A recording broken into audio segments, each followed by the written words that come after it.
Hello mga idol! Kumusta tayong lahat dyan? Ngayon, tuturuan ko kayo kung paano ang paglagay ng proper makeup kahit hindi tayo nagtatrabaho mga idol. O ayan, ito ang ating ginamit kanina eyebrow mga idol. O diba? Kilay-kilay.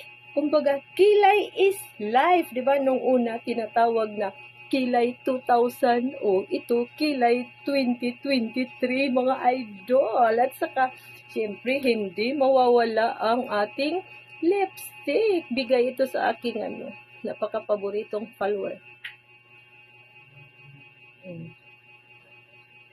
Ayan, lipstick mga idol. O diba?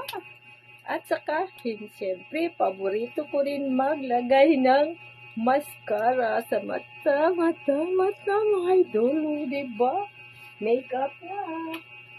Siyempre, hindi mawawala ang mga sikreto ng mga magagandang babae dyan, nagtatrabaho, lalong-lalo na yung mga cashier dyan. Maraming cashier sa tinatrabahoan ko, diba?